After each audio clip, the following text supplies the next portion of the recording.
ओम शांति। अव्यक्तवाणी 18 मई 1969।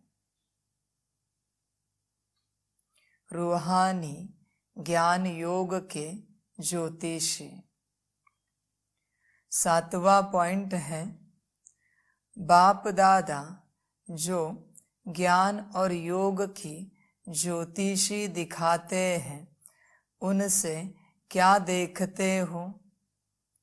हरेक के मुखड़े से, नयनों से, मस्तक से मालूम पड़ता है।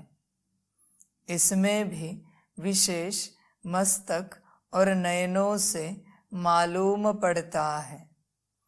आप ज्योतिष बनकर हरेक को परख सकते हो। नयनों में और मस्तक में वह रेखाएं जरूर रहती हैं। किसको परखना, यह भी ज्योतिष विद्या है। बाबा कहते हैं, बाप दादा जो ज्ञान और योग की ज्योतिषी दिखाते हैं, उनसे क्या देखते हो? इस संगम युग में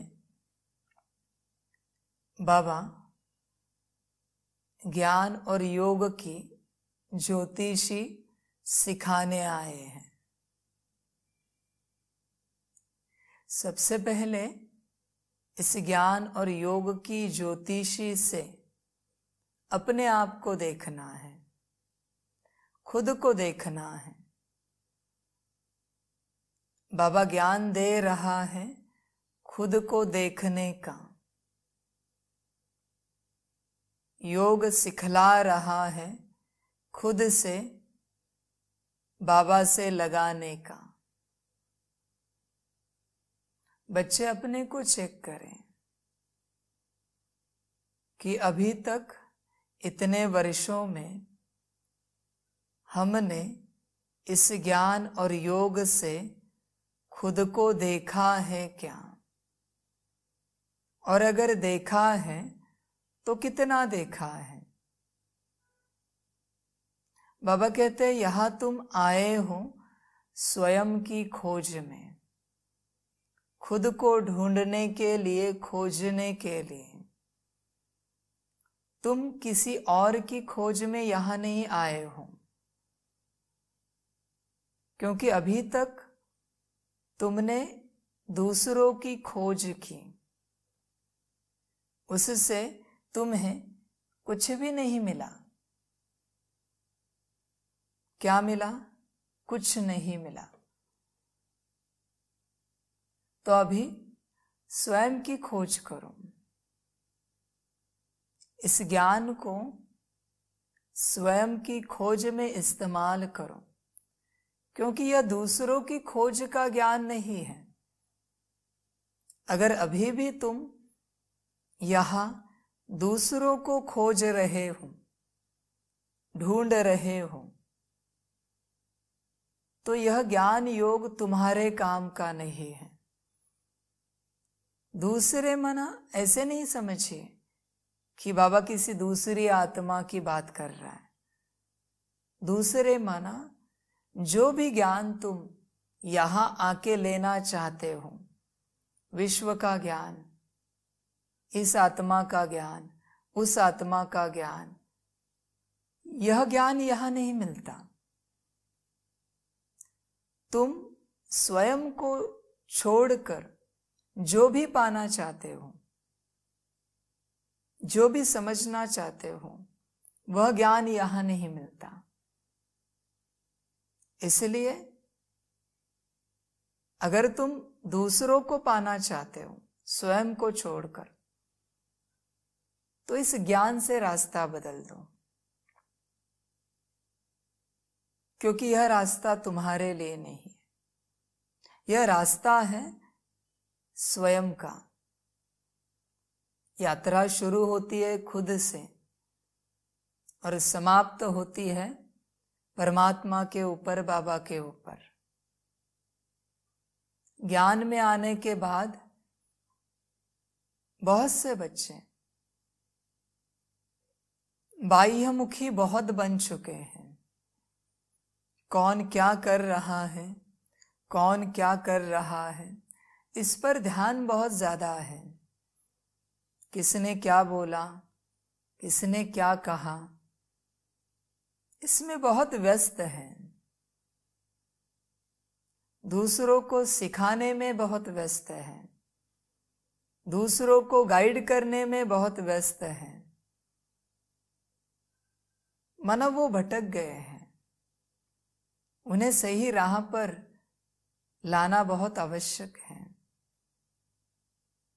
इस ज्ञान में चलने वाले सभी बाबा के बच्चे, फिर वह ज्ञान सुनने वाला बच्चा हो या सुनाने वाला बच्चा हो, सभी इस बात को अपनी बुद्धि में ध्यान से अंडरलाइन करके रखना कि यहां तुम आए हो अपनी खोज में, खुद को पाने के लिए, न कि ज्ञान देने के लिए, न कि ज्ञान लेने के लिए। ज्ञान देना और लेना बस एक कारण है खुद को खोजने का। कोई ज्ञान दे रहा है निमित्त बनके, बाबा ही दिला रहा है उसके द्वारा। कोई निमित्त बनके ले रहा है, बाबा ही ले रहा है उसके द्वारा, उसके कल्याण के लिए। समझ की बात है बच्चों के लिए। तो इतनी लंबी यात्रा में तुमने तुम्हें कहाँ तक खोजा है और तुम अपने आप को कितना पा चुके हो, चेक करो। तो यह जो ज्ञान और योग की ज्योतिषी है, बाबा कहते हैं उनसे क्या देखते हो?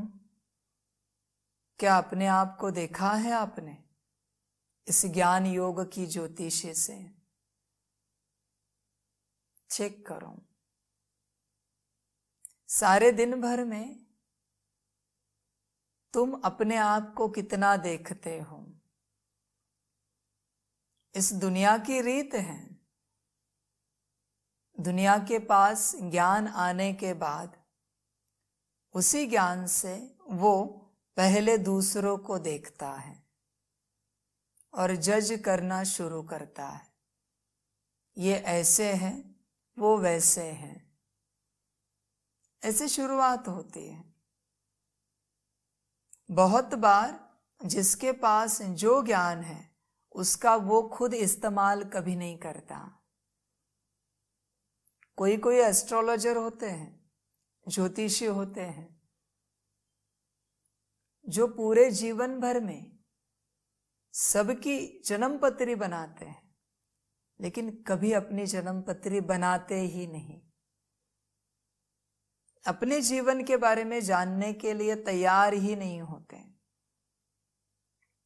तो मतलब क्या उस ज्ञान का?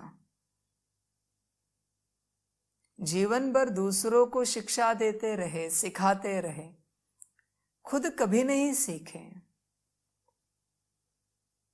बस देते रहे। ज्ञान देने वाला जो कोई भी है आपको, जिस प्रकार का वो ज्ञान आपको दे रहा है, उसी क्षण आप उससे सवाल पूछो कि यह ज्ञान आपने अपनी धारणा में कितना लाया है।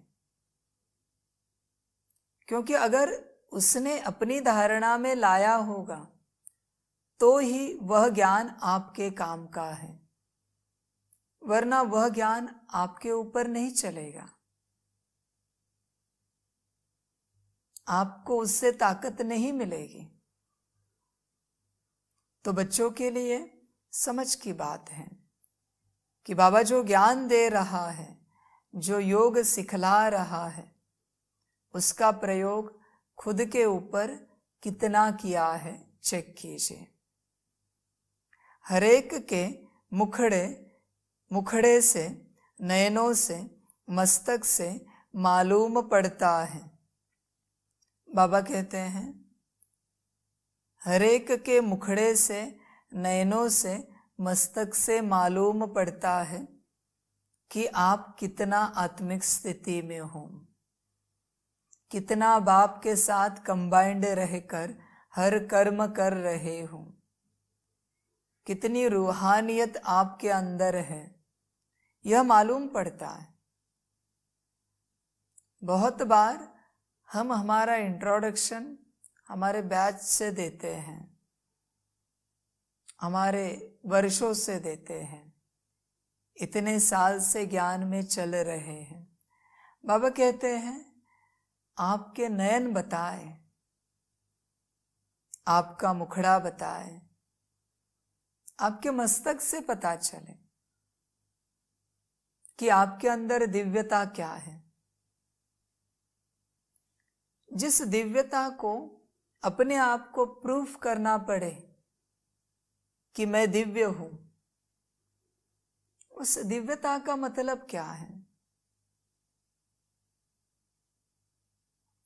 किसी देश के प्रधानमंत्री को अगर बताना पड़े कि मैं प्रधानमंत्री हूं फलाने देश का, तो उनका प्रधानमंत्री होने का मतलब क्या है? इतने वर्षों से पता होना चाहिए।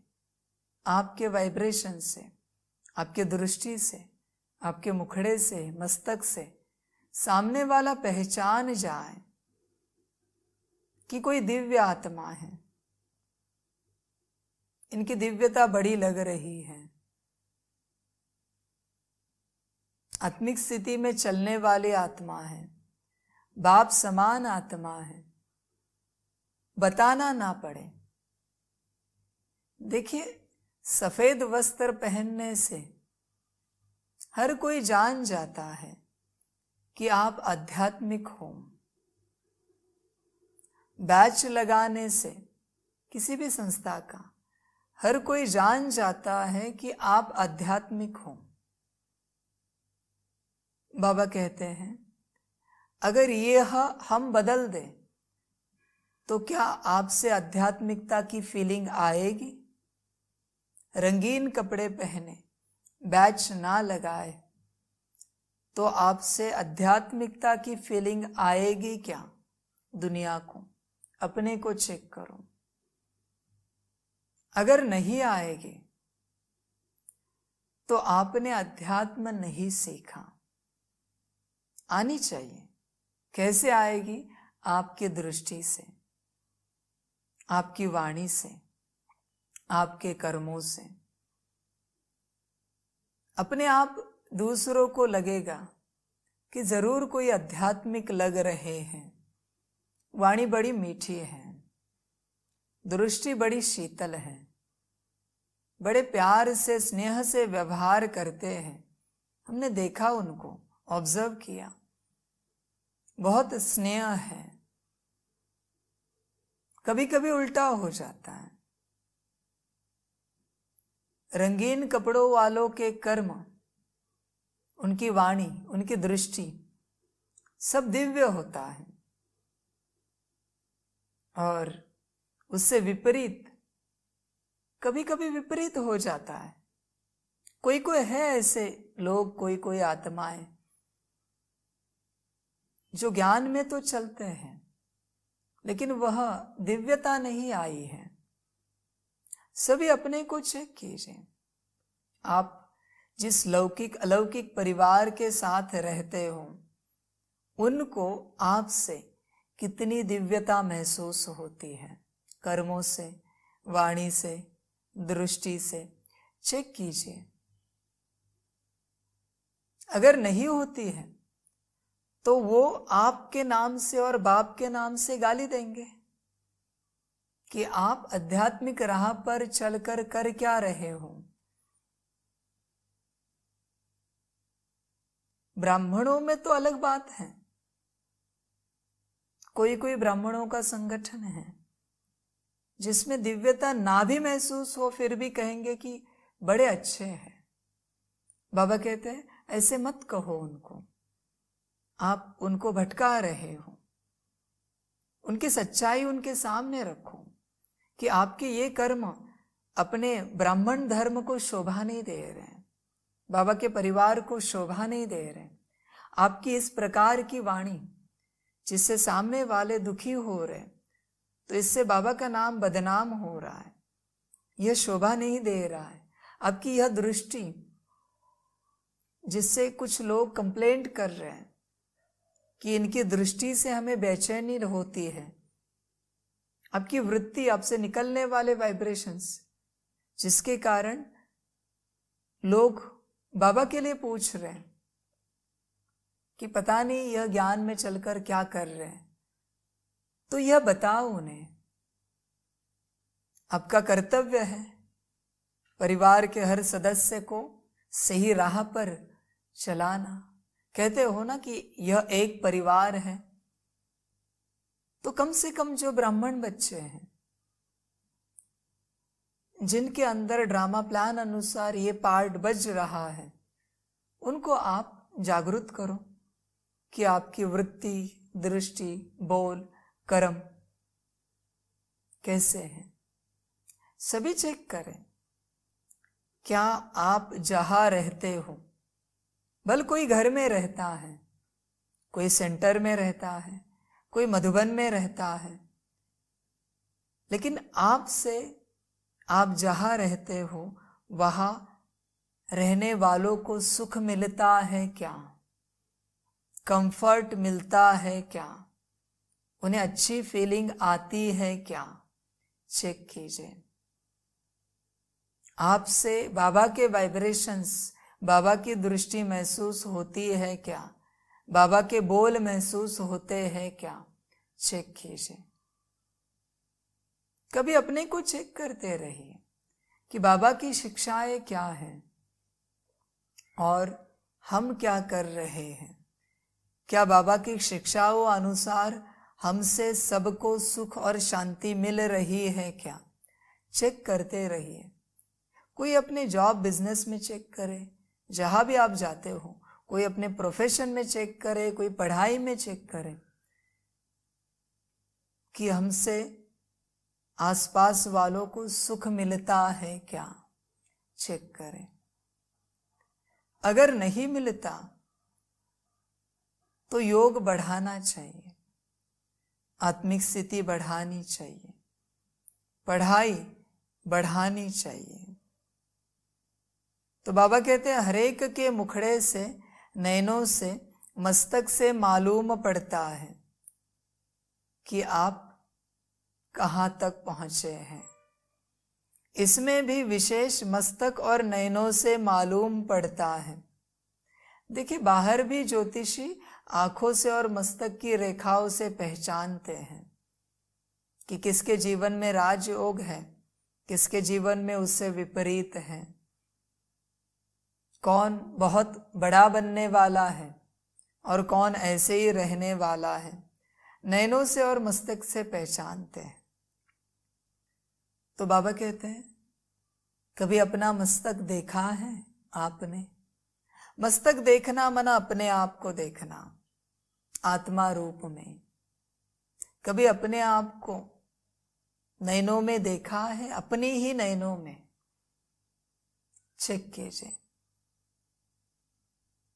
जैसे आप दूसरों को देखते हैं वैसे दुनिया भी आपको देखती है। तो दुनिया किस नजर से आपको देखती है, कभी इस बारे में आपने सोचा है क्या?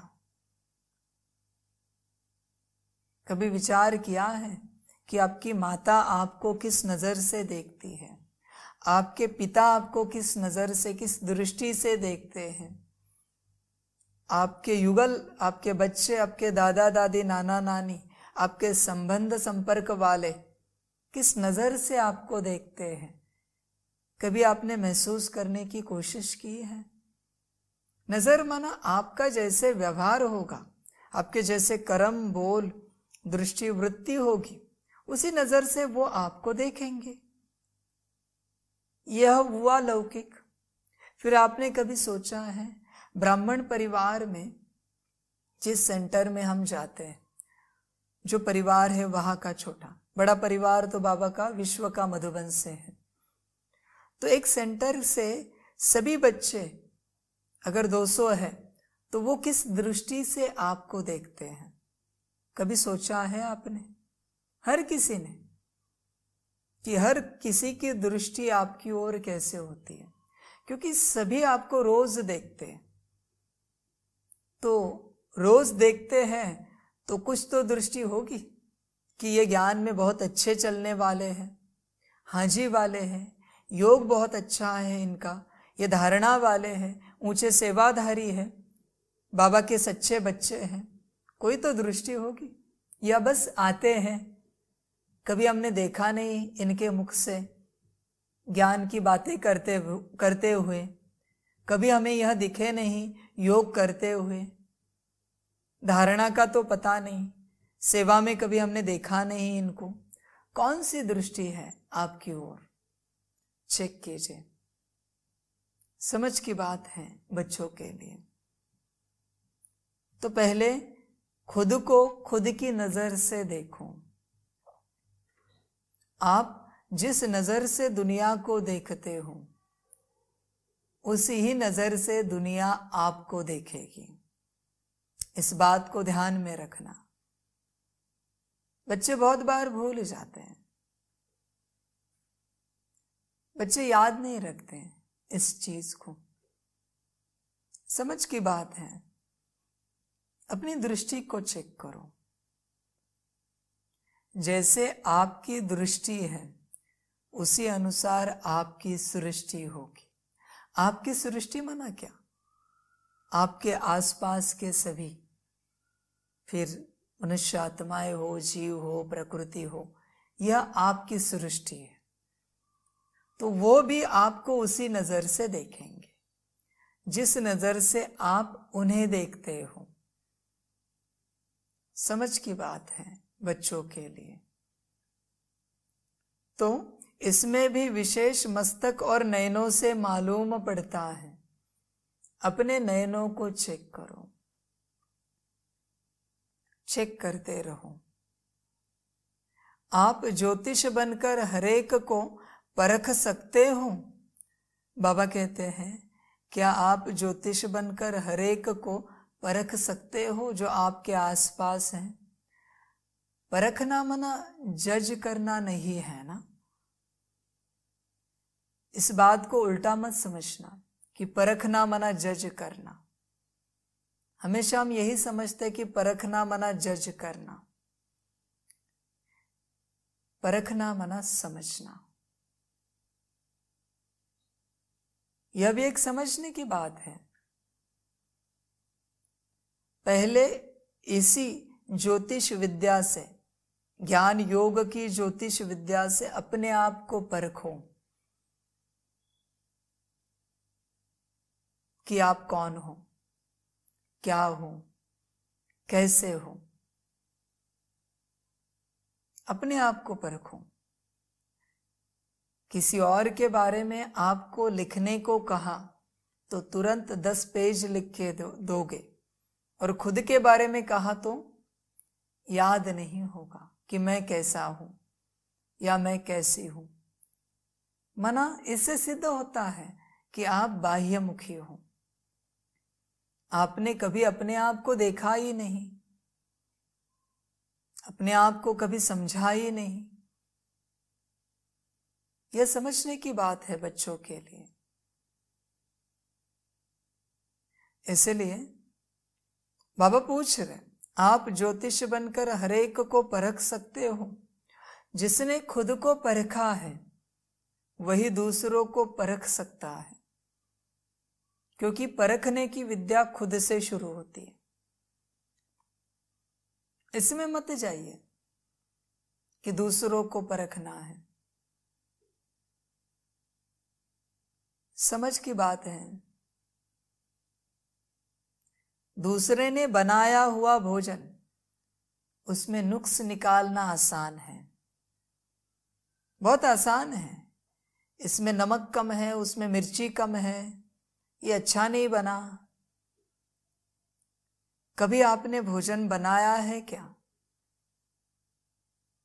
भोजन बनाने वाले को परख होती है कि भोजन कैसा होता है। खाने वाले को परख नहीं होती, खाने वाला अपनी स्थिति में नहीं होता। जब तक आप बनाना नहीं जानते हो ना, तब तक दूसरों के भोजन में नुक्स मत निकालो, कमियां मत निकालो। किसी को कहा ये सब्जी बनाओ, आसान है, वो बना देगा और आप कहेंगे कि ये अच्छा नहीं बना, वो अच्छा नहीं बना। आप बना के देखो, कभी जीवन में बनाई है क्या? बस दूसरों में कमी देखते गए हैं कि यह चीज ठीक नहीं, वह चीज ठीक नहीं है। आपके मुख से शोभा नहीं देता।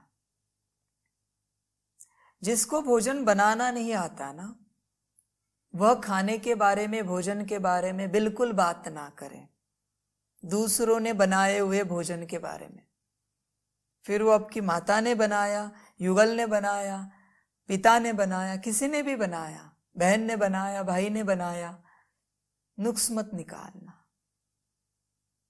बनाने का तो पता नहीं है, बस कमी निकालने में माहिर है। आज इसमें मजा नहीं आया, ये अच्छा नहीं बना, बना के तो दिखाओ, देखते हैं आपका कैसे बनता है, कितना अच्छा बनता है। उसी प्रकार है यह आत्मा है ना, इतने सालों से ज्ञान में चल रही है, आत्मिक स्थिति का पता नहीं है इनका, पता नहीं कब यह योग करते हैं, कभी हमने सेंटर पर आते देखा नहीं है, कभी सेवा में देखा नहीं है। जितनी बातें आप दूसरों के बारे में कहते हो, वह सारी बातें पहले खुद में चेक करो। खुद में अगर वह बातें सब ठीक है तो ही, अगर बाबा की श्रीमत है तो दूसरों में चेक करो, वरना दूसरों को बिल्कुल मत देखो कि कौन कैसा है। दूसरों को देखना बहुत आसान है। बाबा ने बहुत बार कहा है कि जो कमियां आपको दूसरों के अंदर दिखती है, कहीं न कहीं भल अंश रूप में ही सही, लेकिन आपके अंदर है, इसीलिए दूसरों के अंदर दिख रही है। तो अपने को चेक करना कि वह कमियां कहीं आपके अंदर तो नहीं है, चेक करना। जो अंदर से सुंदर है उसको ये सारा संसार सुंदर लगेगा, यह सारा ड्रामा सुंदर लगेगा।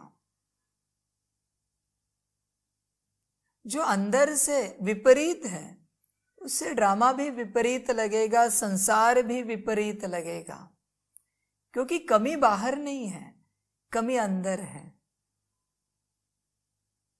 बहुत बार बच्चे कमी बाहर देखते हैं,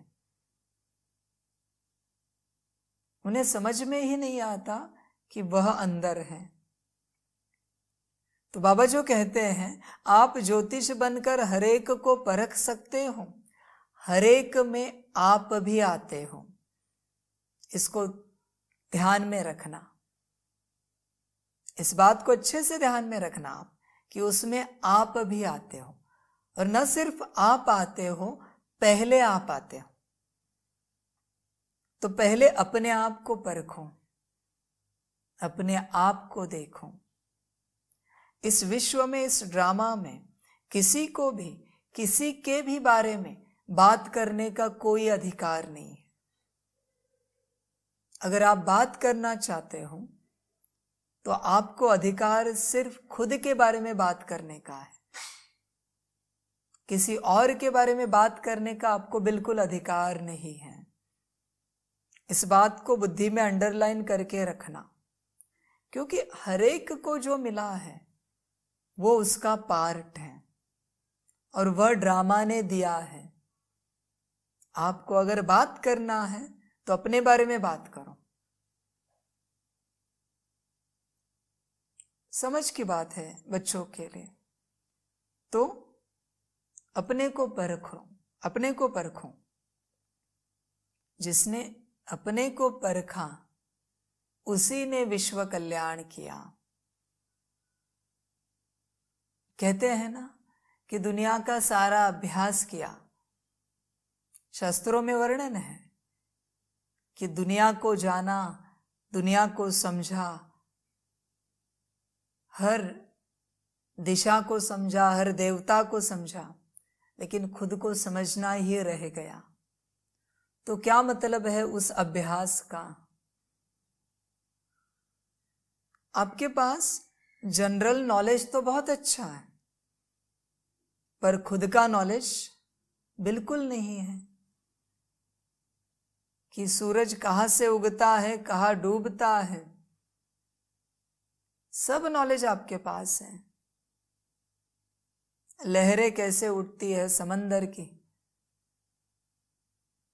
आकाश में क्या हो रहा है, पाताल में क्या हो रहा है, सब नॉलेज है। सारे देवी देवताओं के कर्म, उनकी शक्तियां सब पता है आपको, पर खुद का नॉलेज कुछ नहीं है, तो उसे अज्ञानी कहा जाता है। इस दुनिया में अज्ञानी कौन है? जो खुद के बारे में नहीं जानता। और ज्ञानी कौन है? जो खुद के बारे में जानता है। जो दूसरों के बारे में जानता है उसे ज्ञानी नहीं कह सकते, वह तो बाह्य ज्ञानी हुआ। वह कोई भी ले सकता है ज्ञान, क्योंकि वह बाहर है, किसी से भी मिल सकता है, लेकिन खुद का ज्ञान अंदर है। इसलिए बाबा कहते हैं, इस ज्ञान योग की ज्योतिषी से पहले अपने आप को परखो, खुद की जन्म पत्री बनाओ, खुद का भविष्य देखो, खुद का वर्तमान देखो, इस ज्ञान योग की ज्योतिषी से। इस ज्ञान योग में चलने वाले जो बच्चे हैं, जो दूसरों की चर्चा में समय गवाते हैं, अभी उनकी गति जो होगी ड्रामा जाने। क्या मिलेगा आपको दूसरों के बारे में चर्चा करके? आप कितनी भी चर्चा करो, वो वही करेंगे जो उनके अंदर पार्ट नूंदा हुआ है।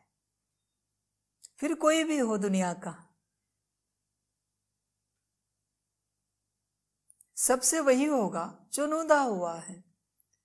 ब्रह्मा बाबा हो, मम्मा हो, सभी हो, सभी वही पार्ट बजाएंगे जो उनके अंदर नूंद है। तो उनकी चर्चा करके मिलेगा क्या? बाबा हमेशा कहते हैं, बाबा बाबा मम्मा मम्मा करते नहीं रहना, उनके जैसा बनना। तो क्या अपने आप को आप परख सकते हो? चेक करो। बहुत गई थोड़ी रही, अभी तो जागो। जागना आपके हाथ में है। अब खुद ही खुद को जगाना नहीं चाहते हम। आपको लगता है कि अगर हम जग गए, आत्मिक स्थिति में आ गए, तो हम यह जो विपरीत कर रहे हैं, जिससे हमें विपरीत आनंद मिलता है, वह हमारा बंद हो जाएगा। बहुत बार बच्चे कंबाइंड रूप में बाबा के साथ भोजन नहीं करते। क्यों? क्योंकि उन्हें भोजन का स्वाद नहीं आएगा। ये जानते हैं सभी कि जब भी बाबा के साथ कंबाइंड रहकर भोजन करते हैं, भोजन का कोई स्वाद नहीं आता, बस पेट भर जाता है, शरीर को जितना आवश्यक है शरीर में चला जाता है। तो आपका आनंद, आसुरी आनंद, बाजू में चला गया। इसलिए आपको डर है कि अगर आत्मिक स्थिति में आ गए, बाबा के साथ कंबाइंड रहना शुरू कर दिया, तो हम यह जो आनंद ले रहे हैं वह नहीं ले पाएंगे। इसलिए बच्चे उस तरीके से नहीं चलते जैसे बाप कह रहा है, क्योंकि उन्हें मायावी आनंद चाहिए, बाबा का आनंद नहीं चाहिए। नहीं तो बाबा ने आदि से श्रीमत दी है कि हर निवाला क्या, हर निवाले का हर दाना मेरी याद में खाओ। पर बच्चे करते नहीं। क्योंकि उन्हें खाने की फीलिंग नहीं आती ना। समझ की बात है बच्चों के लिए। हर कर्म, कोई भी हर कर्म आप जब बाबा के साथ कंबाइंड होके करते हो तो आप उस कर्म से न्यारे और प्यारे बन जाते हो। पर आपको यह बनना नहीं है, इसलिए आप करते नहीं हो, क्योंकि आप आसुरी आनंद में फंसे हुए हो, मायावी आनंद में फंसे हुए हो, इसलिए आपको करना नहीं है। कभी बाबा के साथ कंबाइंड रहकर नींद ली है? आपको लेनी ही नहीं है, क्योंकि आपको आपके हिसाब से नींद चाहिए। 8 घंटा, 10 घंटा, 6 घंटा। बाबा के साथ कंबाइंड रहो तो 4-2 घंटे में भी नींद कंप्लीट हो जाएगी। पर आपको लगता है कंप्लीट नहीं हुई। किसने कहा? समझ की बात है बच्चों के लिए। नींद भी एक शक्ति है बाबा की, जागृति भी एक शक्ति है बाबा की। अगर बाबा है तो बैलेंस है दोनों में भी। अगर बाबा नहीं है तो बैलेंस नहीं होगा।